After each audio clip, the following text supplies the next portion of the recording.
Hello and welcome to another edition of the PHNX D-Backs podcast right here on PHNX. My name is Derek Montilla. Of course, I am occasionally known as your mayor of PHNX. This man next to me is occasionally known as Jesse Friedman, but he's always known as the Thunderstick and my vice mayor. Jesse, I'm sad today. I don't feel like I should be sad. I mean, I feel like things aren't all bad, but the Dodgers just continue to Dodger, don't they? We got our jokes in last year. We poked fun at Lance Lynn, especially in the playoffs.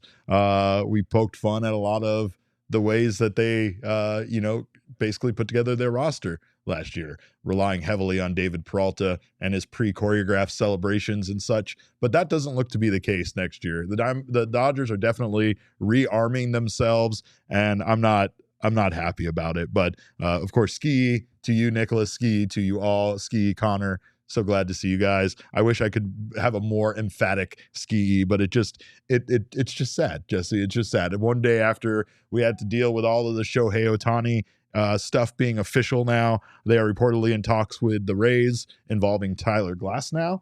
And then there's also reports that Randy Arozarena might also be part of that trade the Dodgers are seeking. Don't know how much truth there is to that. That seems to just kind of be a rumor floating around, but the Glasnow situation definitely seems to be a deal that is very close to being done. Glasnow to the Dodgers just makes a lot of sense, frankly. The Rays are trying to clear salary. The Dodgers are, of course, a team that has the ability to take some salary on. The Dodgers are also a team that you don't say. The Dodgers are also a team that needs some help at the top of the rotation, right? We talked about this the other day, how even after, adding Shohei Ohtani doesn't do anything for the Dodgers rotation in 2024. So they need some upgrades there. They do. And I don't think this was going to be like, the Lance Lynn type move that they made at the trade deadline. This was going to be something where they really added to the top of their starting rotation. And Tyler Glasnow is a guy who can do that. I'm not sure there's anyone in baseball who has better raw stuff than Tyler Glasnow does. Maybe a handful. I mean, I guess maybe Spencer Strider, one name that comes to mind. But like when Tyler Glasnow is healthy, which granted he often is not. He's off. That's probably the biggest problem. When he is healthy, he is one of the best. One of my favorite pitchers just to watch, just given how nasty all of his stuff is. So yeah, this makes a lot of sense, and I would not be surprised if it's done in relatively short order. They also reportedly met with Yamamoto, and when I say they, I mean they brought like the whole goddamn roster with them. They're like Mookie Betts, Shohei Ohtani, Freddie Freeman, all of you guys come. Will Smith, you're a nice guy. People like you come too. So yeah, it's just it seems to definitely be a kind of a getting these guys onto this team. They all kind of coming together. They are a bunch of nice guys. I told Damon this before we started. This collection of players, should they get like a Randy Arozarena and add to this team a guy like that, might be the least hateable best team ever based on how nice all of those guys are and how hard it is to hate them individually as players or people. Yeah. But collectively, oh my God. Don't worry, I got it in me. I know you do. The hate is strong with Damon. He's a professional hater. I'll hate enough for everybody if need be. Yeah, I appreciate that. But yeah, my thought is just if you're like James Outman or Chris Taylor, are you just like pissed off that you're not part of this meeting? Yes. Like what, you brought in everyone except for me? Like what the? I've been here for a while as well. If you're Chris Taylor, at least. Like James walking out with the other guys and being like, I'm also going to get in this limousine. And they're like, not so fast, James. The limo's full. You're going to have to just hang back for now. Yeah, I guess you wouldn't want to bring like 15 players to a meeting with one dude. Be a bit intimidating. If they brought James Outman, Yamamoto would sign with like the Mets immediately after the meeting. He'd be like, what? Yeah. I would think that if the Diamondbacks did this, that the meeting place would be Happy Jewelers. Yeah. Like where they all got those like the gold chains, right? They bring like, they bring Yamamoto directly there. They have him looking fly. They give him, blinged out and all that, and then they get him on the team. I don't like any of this, Jesse, and I think somebody said it in the chat, but let's be honest. What's really going on here is the Diamondbacks straight up scared the Dodgers into needing to create an all-star super team, and obviously that's something hilarious considering that this is a ragtag group of rookies and young guys, the bunch of 23-year-olds that a lot of people, for the most part in the baseball world, hadn't really heard of prior to this season, that they just made this huge splash and ultimately just beat the Dodgers so badly in the division series that, all jokes aside, the Dodgers needed to go out and do this in order for them to feel like they can compete now, which is just ridiculous. I don't know how much of it is in reaction to losing to the Diamondbacks specifically. It all is, every bit of it. But I mean, it's, it could be, I think it's definitely in reaction to the fact that the Dodgers just haven't been able to go all that deep into the playoffs recently, right? There's certainly, well documented. It is well documented. And the Dodgers have also, like, by their standards, they haven't pushed the chips in as much in recent years, right? A lot of people suspected for a while that they were, trying to keep their spending a little bit lower so that when the time came to sign Shohei Ohtani, they would have, a little bit more space with the luxury tax and whatnot. Guess what? It worked. Yeah. Well, in a way that they couldn't have imagined that it would have worked so well. They were probably anticipating having to clear more space than $46 million, but that was yesterday's topic. I'll leave that there. You're making me sick all over again. But yeah, I mean, they've kind of been preparing for this for a while, I think. And, if you're going to go get Shohei Ohtani, you might as well just go all out if you're the Dodgers, right? And we know that they're going to be smart about it. They're going to spend their money responsibly, as they always seem to do. And yeah, I mean, I don't know if they're going to get Yamamoto and complete that trade for Glass now, but I also wouldn't be that surprised if that's what happened. And at that point, that's a pretty formidable starting rotation with Buehler, Yamamoto, Glass now, Bobby Miller. There's some pretty good depth there. So we'll have to see how it turns out. But unfortunately for Diamondbacks fans, the Dodgers are not anywhere close to done at this point. Mark Slayer in the chat says, imagine being a franchise needing all these players to stop Pavin Smith. Such a sad franchise. Thank you, Mark, for the super chat and for your tremendous comment. Connor says it's definitely funnier thinking of a group of 23-year-olds scared the crap out of the Dodgers this much. Yes, that's it's funny to think of that. That's why Jesse has to bring me down. And I know that's not the sole reason. They just think about Gabby, like Andrew Friedman just can't get like the Gabby Moreno bat flip out of his head. And he's haunted by it. And so he's just going to go crazy. There were 2 Gabby Moreno bat flips. Well, and then you can also factor in like most of the state of Pennsylvania hating us based on the Alec Thomas flag planting at Citizens Bank Park, which we now own. Right. Again, I appreciate Ken not moving the team to Philadelphia based on the fact that we have ownership of that baseball park. He easily could do it, as he said yesterday, right? But that's not happening because we're good people. It's true. Here. We do own the bank. We do own the bank. Speaking of Diamondbacks, free agents, and moves that they could have made, Royals are reportedly signing Seth Lugo to a 3-year deal worth $45 million. So there is another guy off the table. We kind of figured that was the case when the Diamondbacks, successfully pursued Eduardo Rodriguez, but it felt like Seth Lugo might be one of the cheaper options. Instead, he ends up costing $50 million a year. Do you think that was a little bit high of a pay, or do you think that's what, because I don't know if the Diamondbacks would have wanted Seth Lugo at $15 million a year. Right. I mean, the D-backs are paying Erod $14 million in the first year of that contract. So I haven't seen the breakdown for the Lugo deal. I don't know if that's out yet. But if it's an even $15 million for 2024, 2025, and 2026, you conceivably might have needed to pay more in 2024 for Seth Lugo than the Diamondbacks paid for Eduardo Rodriguez. I think 3 and 45 for Seth Lugo is pretty reasonable. I think that's higher than most of the estimates out there. But look, the guy had a 3.57 ERA last year. I know. And he was reasonably durable. He missed a little bit of time. I know he doesn't have a long track record as a starting pitcher. He's generally pitched out of the bullpen. That's a new thing he took on in San Diego this year, but he was good at it. And, the peripherals aren't fantastic. He's not a number 1 starter. He's not a number 2 starter. He's more of a number 3, number 4 type. But at $15 million a year, I mean, again, like what we talked about with Eduardo Rodriguez at $20 million a year, that's the price of doing business. And I think I saw, Saris from The Athletic talk about how he was kind of surprised that more teams weren't willing to do this. Yeah. No knock on the Kansas City Royals. I imagine that if there were other teams that were, willing to make a similar offer, that, maybe he would have preferred to go there. But a good pickup for the Royals at what I think is a pretty reasonable price given where the market is right now.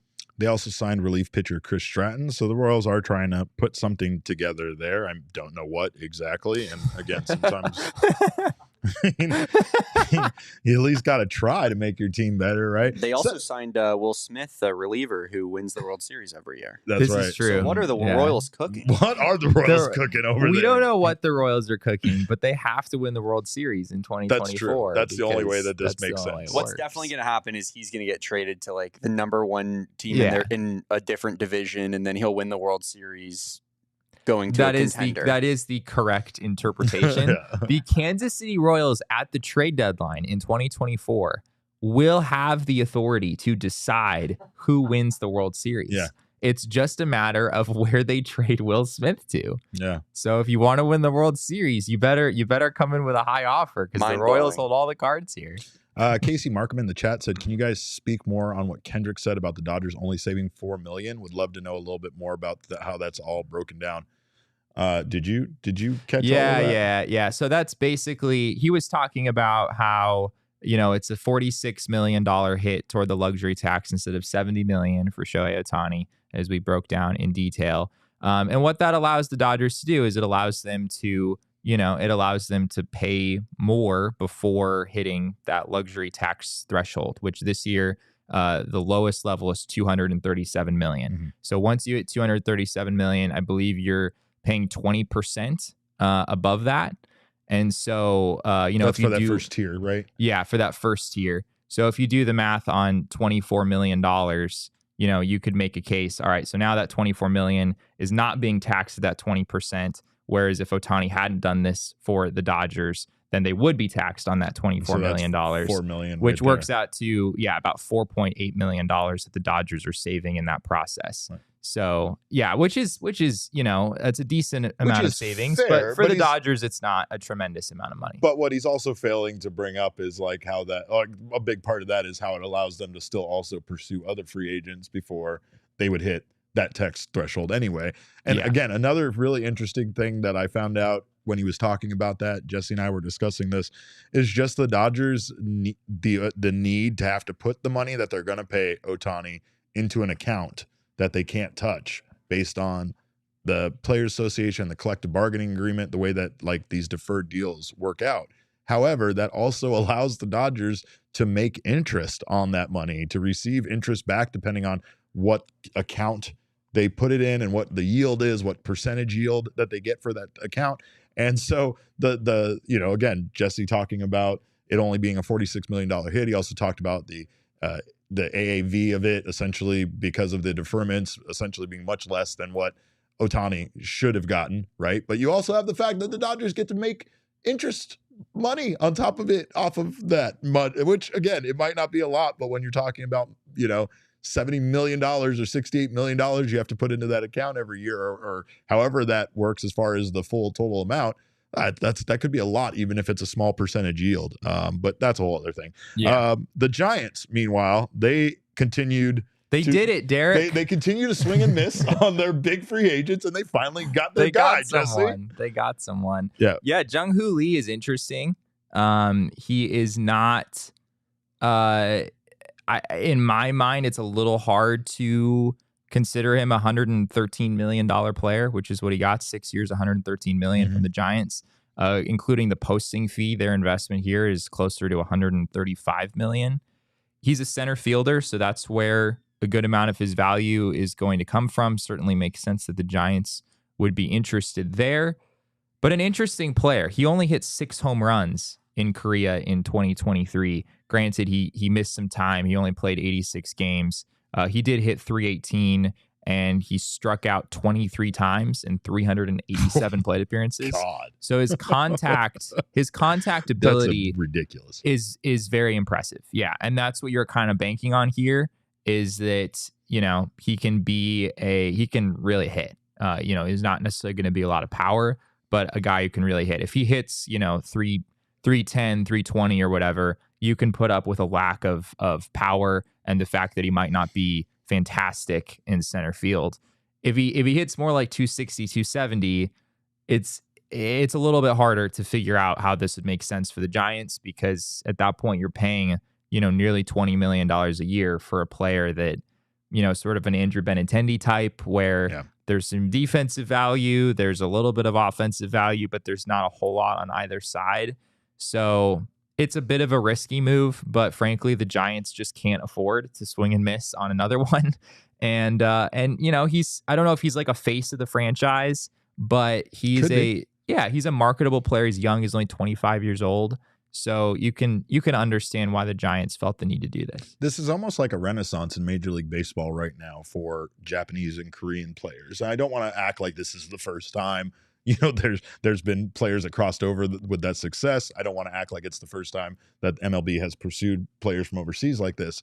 But what it feels like is this is the first time where there's a lot of big money contracts being given to these guys before they ever play a single inning in Major League Baseball. And that's the part that feels kind of different about this. And like several at the same time. And several at the same, several this season is what I mean. Like, you know, it's not just that one big name, you know, from overseas, like it has been for Major League Baseball in the past. It feels like there are a lot of guys getting that, you know, not only that notoriety, but having teams be willing to open up the checkbook and pay for their services. And you know, it's been proven that that a lot of these guys, no matter where they play, they're playing at an elite level of baseball, even if it's not here in the United States. So, you know, I think that the stigma about whether or not that they can adapt and adjust to, you know, Major League here in the United States is kind of gone. Yeah. But it's still a factor. You just still never know when a guy that you might give this kind of contract to might not have the same success that he found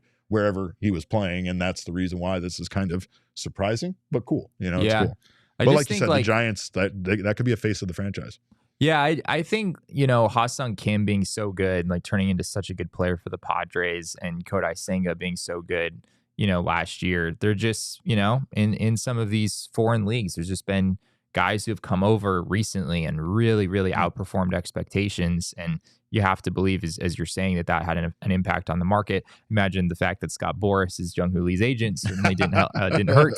That man is a menace. That seems like it was probably a factor here as well. But yeah, it'll be interesting to see how he makes the transition. You just, like you said, you just never know what it's going to look like with these guys, and it's always fun to, you know, see him over here in the majors and you know, see what they have to offer. I mean, and it's not just players technically from overseas. We're even seeing this with younger players. Obviously, the Diamondbacks extended Corbin Carroll before he had his incredible rookie year, and that was a very smart move on their part. You have the Brewers signing a 19-year-old Jackson Chourio to an 8-year, $82 million contract. Yeah. So, like, the people are trying to lock up these guys that they are, you know, kind of forecasting as being future superstars now, so that they don't have to pay as much money in the future, or they don't have to worry about losing them when that time comes. How long until like a guy is drafted in the first round, and then like next week we're like, all right, we want an 8-year deal. All right, let's do it. Let's go. I am absolutely with it. It has to be very difficult because you wouldn't know exactly how much time they would need in the minors, so it'd be hard to figure out the years there. But it just seems like teams are getting increasingly willing to make these kinds of investments at younger and younger ages. And you can understand why. Like, if Jackson Chourio is the player that a lot of people think he will be, the Milwaukee Brewers aren't affording him a lot of money. Yeah, they're just not. They wouldn't be able to afford him when the time came. So you can certainly understand the investment with him, as you can understand the investment that the Diamondbacks made in Corbin Carroll, which certainly appears to be a very good one. I want to talk about someone not getting paid enough money, not being given a long enough contract, and that's Rowdy Tellez.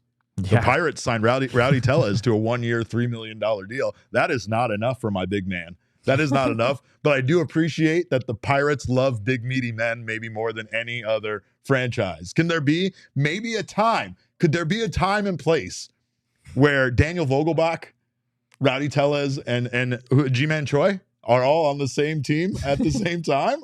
I mean, they were all in the franchise at one point.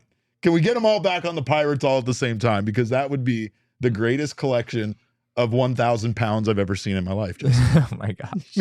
Yeah. Well, there's only one DH slot, so you've got that working against Daniel you. can play first base. We'll put G-Man Choi in the outfield. It'll work out, Jesse. Choi can play a little outfield. Yeah. Yeah. It honestly, I mean, I think $3 million might be on the higher end if I'm being totally honest. I mean, I just want Rowdy Tellez in my Rowdy Tellez had a 667 OPS with the Brewers in 105 games in 2023. Stop bringing me down. $3 million on a guaranteed major league deal. I think he's doing pretty well for himself. But yeah, he's been better than that in the past. His career hitting stats are slightly above average. So yeah, we'll have to see how that turns out. I love the big man. And the Diamondbacks, of course, continue to be linked to JD Martinez. No real news there, but Jim Bowden had the Diamondbacks as his official predicted destination for JD Martinez today, I believe. Yep, and of course, that's because his services aren't needed any longer by the Dodgers at this point, right? It's an inevitability. Yeah. I saw an article that said maybe he can play some left field. Come on. That's not going to happen. What are we doing here? No.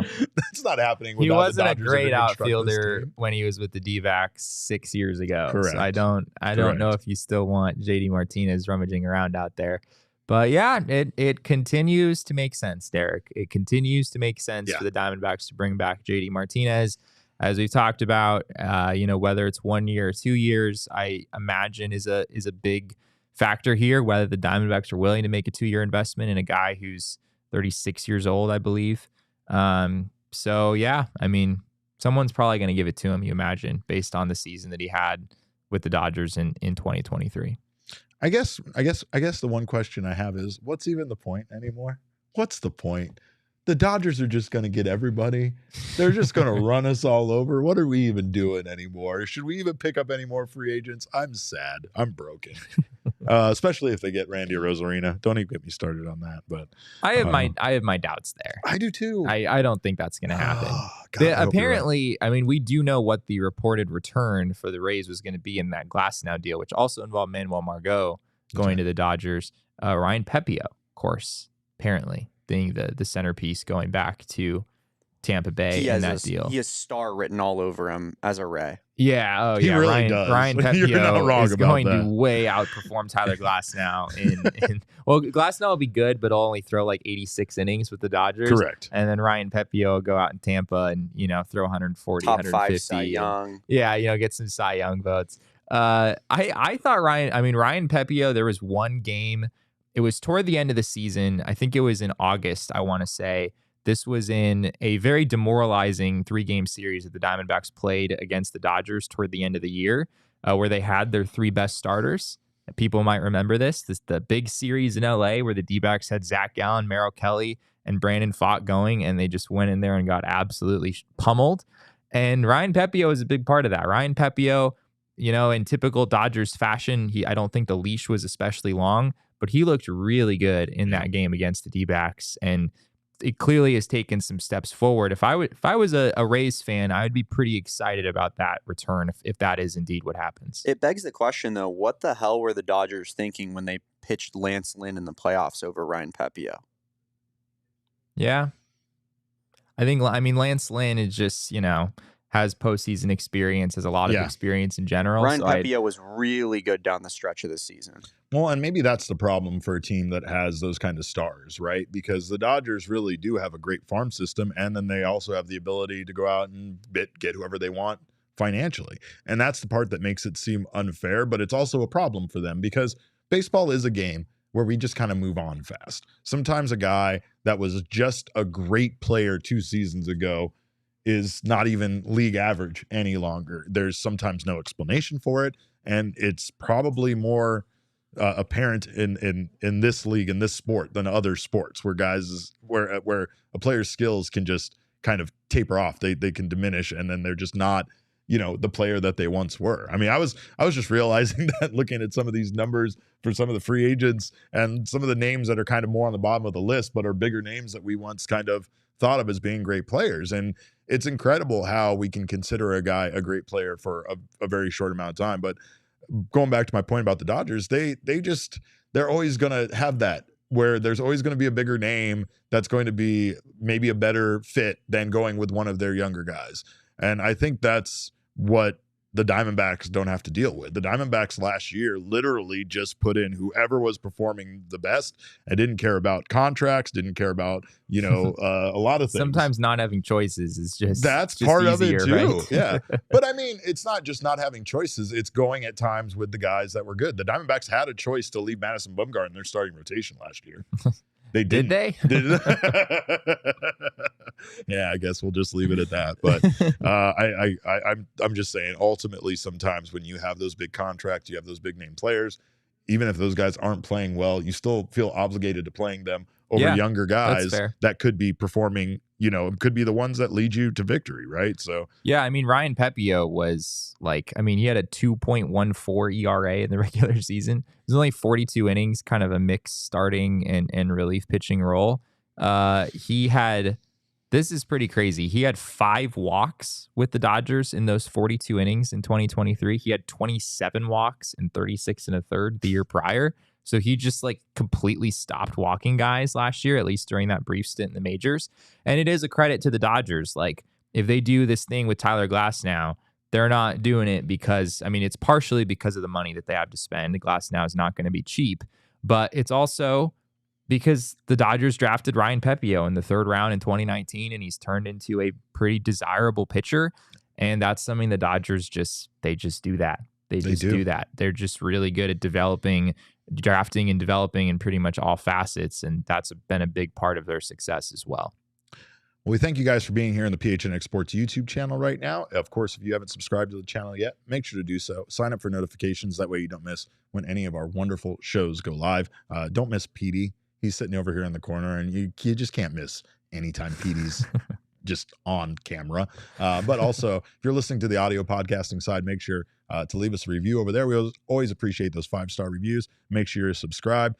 Drop us a like. Gabby, I don't know if Gabby's still around. Gabby might be on vacation, but drop us a like here in the chat. Those are our attaboys. We always appreciate those attaboys. Of course, if you are looking for any options when it comes to updating your home and your flooring in your home, there is one choice here in the Valley, and of course, that is the world-renowned Empire Today. Check out Empire Today because they keep shopping for floors simple with a curated product selection. I had a similar situation recently where we were replacing our back door, Jesse. It's a glass sliding door, and I had the company come out, and she just bogged me down with so many options, so many choices, so much crap that I didn't want to hear. I mean, honestly, I told her what I wanted. It was simple. I just wanted what's the cheapest cost? I just want the cheapest one. The bet, right now, compared to my current, glass sliding door, any door is going to be an upgrade. And still, I had to go through all of the sales and all of the different samples and looking at different colors. It was obnoxious. I knew what I wanted, and I could have used a company like Empire Today to keep it simple for me. Of course, I would have also needed to have that person in my home, because Empire Today has a virtual floor designer, which you can check out in your home, the comfort of your home, in your pajamas while you're drinking some hot chocolate, what the floors will look like in your space. Just snap a picture and see how the new flooring will look. Empire prides itself on their convenient shop-at-home service. They help customers shop for floors where they use their floors, so you can see exactly what the new floors will look like in your home's lighting and decor. Schedule a free in-home estimate today. All listeners can receive a $350 discount when they use the promo code PHNX. Restrictions do apply. See empiretoday.com/PHNX for details. And that, of course, is Empire Today. I just love doing the jingle. How many colors of sliding glass doors are there? You wouldn't believe it. You like, don't even get me started just on the shades of brown that there are. Like the shades of brown. I didn't want any of that. I just wanted, just give me a white door. My trim is white. My windows are white. It's not hard. It's not hard. Like it should be very complicated. Well, yeah, they overcomplicate it, and so do flooring companies, and that's why Empire Today is the best. But of course, a great option this holiday season is for you to give your loved ones, your family members, your friends tickets to the events concert shows they want to see, and you could do that with Game Time. Game Time is the place for last-minute ticket deals. So if those things are coming up this Friday, this is a busy month. December is a busy month. If those things are coming up, you can make sure to get your tickets. Best deals last minute over at Game Time. It's the fastest growing ticketing app in the country for a reason. Snag the tickets without the stress with Game Time. Download the app, create an account, and use code PHNX for $20 off your first purchase. Terms to apply. Again, create an account and redeem code PHNX for $20 off. Download Game Time today. Last minute tickets, lowest price guaranteed. All right. Well, 'tis the season for looking ahead with our friends from Arizona Lottery. And of course, I got my lottery scratcher ticket here ready to go. But before we get to that, we need to talk about the Diamondbacks free agency options. We talked enough about what the Dodgers are going to do, and that makes me sick. But we got to talk about the Diamondbacks and what their options are, because as we said, Seth Lugo no longer on the table. Some of the other guys are coming off the board fast. It's like a fantasy draft. You got to make sure to know what your other options are. And for the Diamondbacks, their best option for what they're looking for in a right-handed hitter might be already in their clubhouse, might already have a locker in their clubhouse. I don't know if he does anymore. They might have taken Probably it down. Doesn't have a locker anymore. But Lourdes Gurriel Jr., of course, our purple-haired friend, my hair twin, might just be the guy that the Diamondbacks are looking for. It might cost more than they want to, but there might be a benefit to bringing back someone who's already familiar with this team and was a part of this big World Series run. Yeah, if we look at Lourdes' stats from 2023, of course, people are probably fairly familiar. 261 average, 309 on base, 463 slugging percentage. He had 24 homers, 82 RBI, 2.1 wins above replacement on Fangraphs. He was good. Lourdes Gurriel was exactly what the Diamondbacks needed him to be in 2023. It wasn't a full-on breakout season. It kind of looked like it might be early on. There was a point in May where Lourdes Gurriel Jr. was basically the best hitter on the planet, and it appeared that he was on the verge of having like this monstrous breakout walk year. It didn't quite turn out that way. He really struggled in the middle of the season, kind of came back toward the end. And at the end of the day, he was a good hitter. He was an above average hitter, just as he's been every year that he's been in the majors. My official take on this, I know that we've touched a little bit on Gurriel in the past. I think it came up as a mailbag question. If you can bring back Lourdes Gurriel Jr. without it hindering you from going out and getting the JD Martinez, Justin Turner, Mitch Garver, we're going to talk about him in a second, that type of guy as well, then I think it makes a lot of sense. Gurriel could be your everyday left fielder, just as he was in 2023. And you also would have the ability to go out and get a DH that would be formidable and really help the team. Where I don't think it would make sense is if getting Gurriel means that you no longer have the ability to get that other right-handed bat in the DH slot. Agreed. I think that's probably the most likely situation here. We don't know exactly how much the D-backs have to spend. Ken did not get into specifics yesterday. He said specifically he wouldn't tell us. He said he did. He was very specific in saying that he would not be specific. And yeah, my sense of the situation is if you get Gurriel, you probably can't get one of those guys. And I think the cost here is probably just a little bit too high. I think I've said this quite a bit. I've discussed this. I felt like essentially this is one of those situations where you need to let Lourdes go because you're essentially going to overpay for him to bring him back. He's coming off of an all-star season. He's coming off of a World Series appearance. He had some great numbers, and overall, he's one of the best outfielders on the market, to be honest, by comparison to the other outfielders who are available through free agency. He's at least a top 5 guy right now, right? And so the idea here is that if the Diamondbacks are going to end up for overpaying someone else to bring them in as a free agent, like a Jorge Soler, let's say, then why not also maybe overpay a little bit to bring Lourdes back? Right now, Fangraphs has a projection that it would be a 3-year deal worth $36 million, which sounds very doable to me. That's on the low end, I think. MLB Trade Rumors has 4 years, $54 million. Especially with Jung-Hoo Lee getting $113 million now. Right, I know they're not at all the same type of player, but they're both outfielders. I have to wonder if that kind of raises the bar as well. Well, and again, with Gurriel, if I'm his agent, I'm definitely waiting. Like I said, if I'm an agent, I'm waiting until this Ohtani deal got done in the first place. But again, you're going to have teams that budgeted money in order to go after free agents that did not get the free agents they were going after. And in that case, they're going to still try to get somebody because it's like Black Friday. And you go out on Black Friday and you wanted to get one of the deals. You wanted to get one of the doorbusters, but you didn't get there early enough. You missed out on it. The store only had 5 72-inch TVs for $150. So now you're standing there with your money in hand and nothing in your cart. And that's why you buy your grandma picture frame set for $5 because it was the only thing you could get your hands on, right? It was either the 72-inch TV or the picture frames. The picture. Yeah, that's correct. There's no in options. between.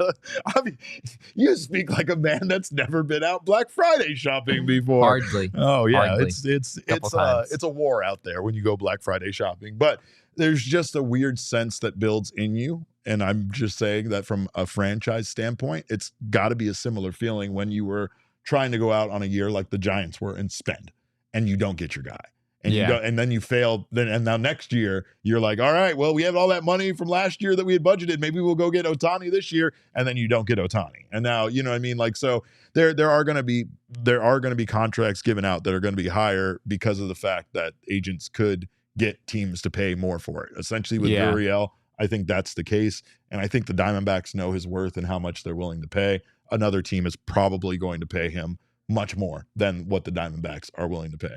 I just think when it comes down to it, there's something to be said about bringing back a guy that was just a tremendous fit for your team, a tremendous clubhouse guy, a guy that seemed to get along with everybody so well, and a guy that really was a big part of the run that you made. You just never know what you're going to get out of other guys that you pay that money to, but you know what you're going to get out of Gurriel because you had him in your locker room. Yeah, he is a steady presence. Like I said, he's been an above average hitter every year. You know, sometimes it's been a little bit more on base percentage, sometimes it's been a little bit more power, but he's always been an above average hitter. So I think he's a fairly safe bet. You know, at least over the next couple years in that regard. But yeah, part of Lourdes' value is his ability to play a pretty solid corner outfield, as we saw last season. Yeah. If you're if you're going to get Lourdes, but you're not going to get a DH, that investment doesn't really make sense because at that point, you're probably going to have to play Jake McCarthy, I guess, would be the next guy. Like he probably becomes an everyday player for you at that point, and you'd rather have Jake McCarthy play the outfield than Lourdes Gurriel Jr., or at least it's comparable. So yeah, if that were the case, then you would rather go get someone who is, you know, more of a DH type than, you know, spending on someone like Lourdes, who is a decent hitter, but also has defensive value that, you know, you wouldn't necessarily use all that much. Jack Summers brings up a great point. He said Mike also said he wants more pitching. How to do all that? Yeah, fascinating.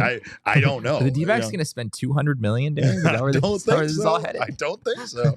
But one way that they could achieve their goals and get all of the positional needs that they're looking to fill is by maybe going out and getting a guy that could fill more than one positional need for them. A guy that they have been linked to that could be that is Mitch Garver, because we do know that the Arizona Diamondbacks are looking for a backup catcher as well as a DH, and Garver could fit that role at 32 years old. Yeah, Garver, man, you look at his stats real quick. They're pretty nice. Good. They're pretty nice. Pretty a good. 270 average with the Texas Rangers this last year. 370 on base percentage, a 500 slugging percentage, absurd. 19 homers, 50 RBI. That's in 87 games. I mean, 87. you look at this, like if you stretch this out over a full season, Mitch Garver's hitting like 35 bombs with over 100 RBI. Yeah. He was that good. He's Christian Walker essentially, right? I mean, these numbers are even better than. Christian Walker didn't have a 370 on base percentage. Right. Yeah. So that's a great point. But he's also been he's been a little inconsistent. You look at his numbers in 2022, they don't look like this. You look at his numbers in 2021, they do look like this. Yeah, that's very true. So he's clearly an above average hitter, but he hasn't been super consistent from a performance standpoint year to year. And there's also just tons of injury risk here. As I mentioned, he played only 87 games. He's had, he's had problems everywhere, it seems like, which of course comes with being a catcher and just the grind that is and the toll that it takes on your body. Mitch Garver has clearly felt that. And at this point, he's not really viewed as a catcher, I don't think, although he probably could be an emergency catcher. He could be, a guy who has some value if you needed another catcher. I don't know if the D-backs would be comfortable having just Gabby Moreno and Mitch Garver on the roster. But you'd at least want one more depth piece that you felt good about. But yeah, from a hitting standpoint, if you could get a full season out of this version of Mitch Garver, like if he was ever able to put together a full season from a health standpoint, he'd be one of the most valuable hitters in all of baseball. And looking at those 2022 stats, one thing was that he had that right forearm flexor muscle strained and eventually had surgery on it in July that ended that season for him. But I mean, he was a big part of that trade from Minnesota to the Texas Rangers. He was going to be their primary catcher going forward. And again, like Jesse said, that 2022 season doesn't look great. Now he's getting older. Those contracts, the big contracts aren't being offered. The Rangers did not make a qualifying offer to him, and so now he enters free agency. And I think that honestly, he could be a sneaky good pickup for the Diamondbacks. He really could. This is a total Mike Hazen move to get a guy that, not to say people forgot about, but like, low key, kind of quietly, still had a good season, put up some incredible numbers, but just wasn't needed on this Rangers team that was very powerful without him, and not to say they moved on, but Jonah Heim made it very easy for them, Yeah, Jonah Heim, one of the best young catchers in the game for sure. Obviously, we got to see him in the playoffs. MLB Trade Rumors has 3 years, $39 million for Mitch Garver. Maybe that's on the high end. A little high, I don't know if it's all that high. I mean, just given those numbers that we just talked about, like you got a guy who had almost a 900 OPS and has a decent track record, even though, like I said, there's been some inconsistency. If you really just want to like kind of swing for the fences and get someone who has more upside offensively than anyone else, Mitch Garver is probably that guy. Yeah. Like I know JD Martinez was great. I know Jorge Soler certainly had a good season as well. I'm not sure I'd project any of those guys to be as good as Mitch Garver in 2024. But the D-backs don't tend to sign guys who don't who have sketchy like durability history. It seems like they prefer the safer options, the safer bets. So it doesn't feel to me like a move that they would make. But who knows? I mean, Mitch Garver is a really, really good hitter and would fit in pretty well into this lineup. I think it mostly depends on, what the contract here. I understand for Mitch Garver at 32 years old, you probably want something like a 3-year deal, at this point in your career, just to secure your future there a bit. But probably what it'll be. Yeah. And I wouldn't be surprised to see the Diamondbacks try to get an older player like that, but again, on a shorter deal. Might not work out for Mitch Garver, but another name you brought up was Adam Duvall, a 35-year-old Adam outfielder. Duvall, Jack Summers, when he was on the show on Monday, brought up, and I was like, we should talk about Adam Duvall in a little bit more detail. Yeah. This was a good call. If we look at his numbers for 2023, not quite Mitch Garver numbers, but still pretty impressive. A 247 average, 303 on base. Yeah, 531 slugging percentage. He hit 21 home runs, 58 RBI, 1.9 wins above replacement. Yeah, he was really good. Like Adam Duvall has just kind of coasted along as a pretty solid major league player. He certainly had his ups and downs. I don't think I would, looking at some of the underlying numbers, I don't think I would expect Adam Duvall to be quite this good in 2024. But yeah, if you're looking for, in my mind, if the D-backs go and get a DH, but they still have some money left to spend, Adam Duvall could make a lot of sense. If they don't have money for like a Gurriel, they might have money for Adam Duvall as someone who could step in and play an adequate corner outfield, hit a little bit, and just give them some stability in the outfield beyond what they have currently. Much like what we were talking about with Mitch Garver, Adam Duvall did not play very much for those numbers. He was in 92 games, played 92 games, Jason. Right. And he was able to get 21 home runs and 58 RBI. That's impressive. And again, it is. We know that the Diamondbacks aren't necessarily looking for someone to, if they go after Duvall, they're not going to expect him to play every day. But especially as a DH, he could just be very valuable for this team to bring those kind of offensive numbers over on a regular basis. I don't think it's going to necessarily take, the Diamondbacks going out and getting one of the biggest names in the free agency market in order for them to potentially get a guy like this that again could be sneaky good as far as contributions to this team offensively. Yeah, he missed most of the first half of the season with a left distal radius fracture. He came back from that on June 9th and basically played the rest of the year. So he was pretty durable after coming back from that. That was obviously a pretty significant injury. But he played center field. Like Adam Duvall played a lot of innings in center field for the Red Sox last year at age 35. I don't think you want Adam Duvall necessarily playing center field, but he can at least do it if you absolutely needed it for some reason. And in a corner spot, he's pretty solid, and he has a decent arm as well, not like a cannon arm, but a decent arm. You could put him in right field and move Corbin Carroll to left field. I think that would make sense. So yeah, Adam Duvall, I could certainly see it happening. We have Elise asking, how much room on the 40-man do we have for a few more free agents? Currently, the D-backs 40-man roster is at 39. Right. So that's where we're at. But they could make more room if they needed to. I wouldn't view that as being a real deterrent. And if they want to get 3 more guys, they can get 3 more guys, I think. I answered the ladies' question, Jesse. That's it. That's all I was doing here. Because that's definitely something like, again, not that impacts their roster right now, but it could be potentially an issue for them if they, should they. Like, we know we added Blake Walston to the 40-man roster to avoid the Rule 5 draft stuff, and there's other things there involving some of their other young players. Interesting to see how it works out, especially considering if they don't in free agency go after a pitcher, but do maybe acquire an outfielder and a DH and see how that impacts their starting rotation. But as it's currently constituted, are we planning on going into the season with Rivera, Peterson, and Suarez all on the 40-man roster? I know what he's doing here already, and I don't. Well, Suarez played every game last year, right? Peterson right there in the middle. Both of those guys aren't great by any means, so I could see a world where you want to get rid of one, bring in a different guy for the 40-man roster. Rivera seems a little redundant to me. The 40-man roster, I would still keep Rivera on the 40-man roster if I could.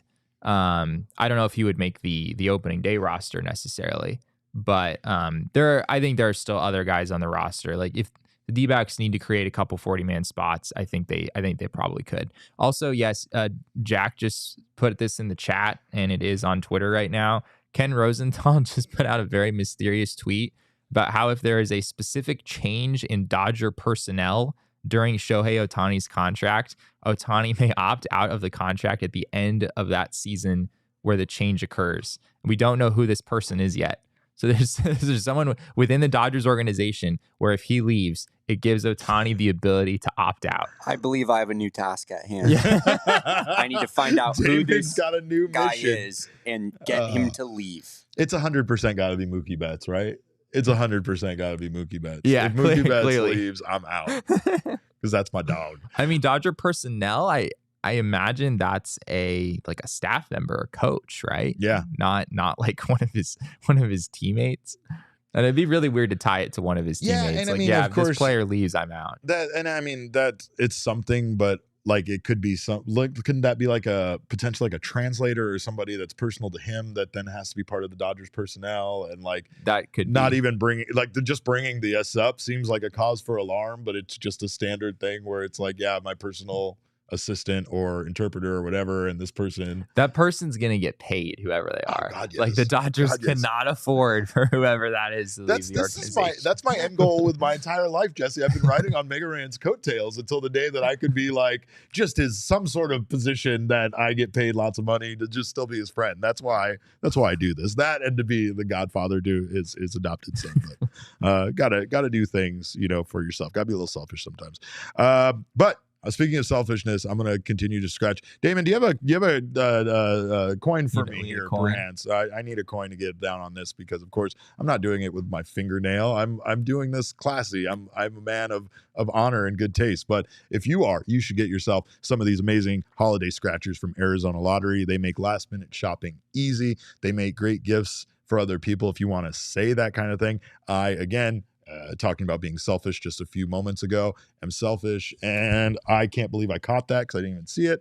But here's my coin to scratch my snow globe cash scratcher. There is a scratcher for everyone on your list. Don't make the mistake I did of promising your co-host or your significant other half of your scratchers when they're not even doing any of the work of doing the actual scratching themselves. I did one while you were gone. I was proud of you for that, but I'm going to see if I won any money on this one. Again, top prizes can top out at $500,000. So if you see me just at any point do one of these scratchers and then get up and run out of the studio, no, it's because I probably won the big prize. But let's see what we got here. Anything good? Let's see. We got these.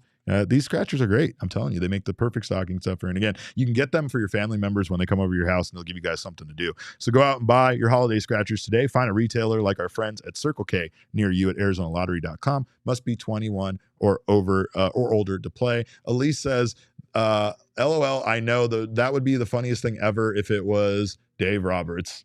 Imagine if it was Dave Roberts. A lot of Dodgers fans won't like that. I'll tell you that much. I mean, I think they just extended Dave Roberts for just like a handful of seasons. I want to say it's like through 2025 or something. I don't think Dave Roberts has like a super long-term deal. But yeah, I'm gonna guess that it's probably not Dave Roberts. It could be, as people wondered in the chat, like an interpreter or some other staff member who would be especially important for Shohei Ohtani.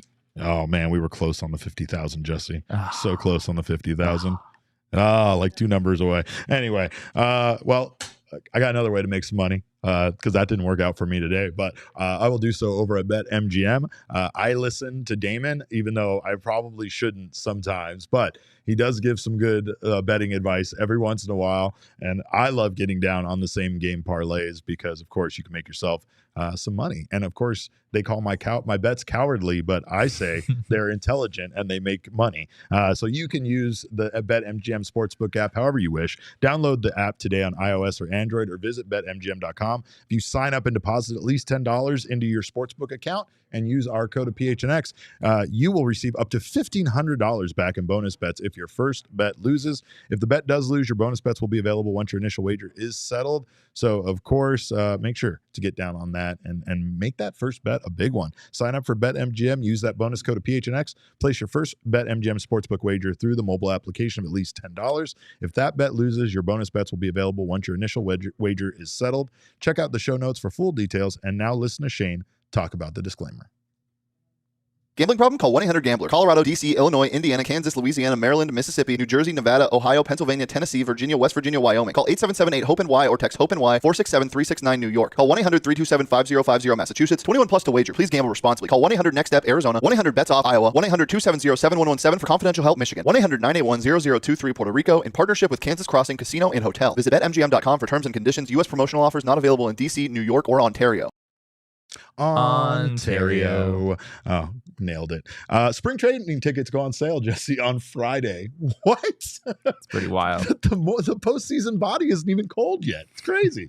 Doesn't even make sense. But that's how fast this offseason will be over. Those tickets go out on sale on Friday, so do not miss that. That's fun. That's fun. That's exciting. Makes me feel like I don't even miss baseball. But I will say this. Get your tickets so that you can go out and see the Arizona Diamondbacks trio of hitters, which somehow ranked in the top 10 of trios in baseball. Let's take a look at this graphic from MLB.com. This is pretty incredible. The Arizona Diamondbacks trio of Corbin Carroll, Ketel Marte, and Christian Walker ranked 9th, right above the Orioles trio here of some pretty good young players, and right below Tampa Bay, which I don't so much agree with. But everybody else on this list is very, very good, so it's very cool for the Diamondbacks to be a part of this because it's hard to argue with any of the top 7 choices there.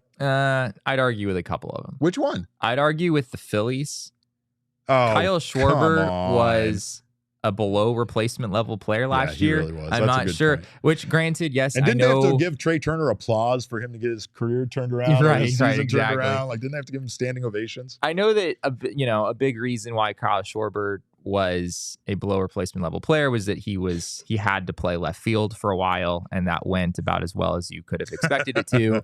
So yeah, if he's a DH, he is a valuable player for sure. But even then, like, I don't know if Bryce Harper, Kyle Schwarber, Trey Turner, Corey Seager and Marcus Semien last year were both like 7 WAR players, and Adolis Garcia was pretty good too. That's good. The fact that those trios are right next to each other, I don't know if I really agree with that. The Padres, I'm not so sure. Xander Bogaerts, Manny Machado, Fernando Tatis Jr., none of those guys really had all that great of a season in 2023. Xander Bogaerts did kind of come around and had pretty good numbers at the end, but Machado not so much. Tatis, by his standards, not a great season. I think they should definitely be in the top 10. I'm not so sure that I would have them quite that high on the list, but It's close. The Phillies one is my primary gripe there. Danielle has the sick ass burn here. Danielle said Dodgers trio had one more postseason hit than I did last year. Got him. Facts. All right. Facts. Those are big facts. Well, of course, we are going to get out of here, but we appreciate you guys for stopping by. Of course, make sure you follow us on Twitter. Make sure you check out all of our partners. First, make sure to check out Illegal Pete's, because right now, Illegal Pete's has got you covered this holiday season. They're your go-to spot, from caterings to gift cards, which come on, gift cards are amazing. Gift cards get a bad rap. I love giving people gift cards because as much as you think it's a crummy present that people don't actually want, when they get one, they're like, hell yeah, I got a gift card. Illegal Pete's. Patio season goes hard this winter at Illegal Pete's. Of course, always means patio beers. They got the strongest margaritas in Arizona. Whether you're shopping for a margarita maniac like Damon or a queso connoisseur like Jesse, Illegal Pete's is your one-stop shop to spread the cheer. Grab $100 in Illegal Pete's gift cards and get an extra $25 gift card for free. Looking for some fun stocking stuffers? Check out their holiday merch sale. All t-shirts are just $15 through the end of the year, and they got some incredible shirts, by the way. So make sure to check out Illegal Pete's. And I am a queso connoisseur. He is a queso connoisseur. But he did another thing that make a great stocking stuffer, of course, is OG's brands and their gummies. Their gummies are wonderful.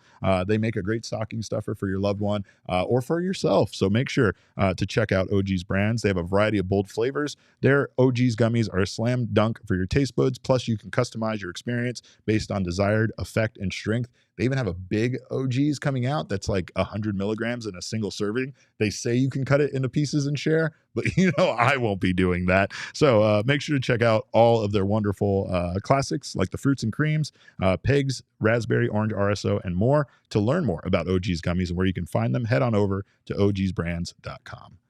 Well, that's it for today, guys. Hopefully we don't have to talk about the Dodgers getting any more new players tomorrow, but in the meantime, you can keep up with us. I'm at cap_caveman with a K on the X.com. This man over here is at Jesse N. Friedman. We are all Damon's dogs. He is the people's producer, and you can find him at Damon Dog. That's DAWG.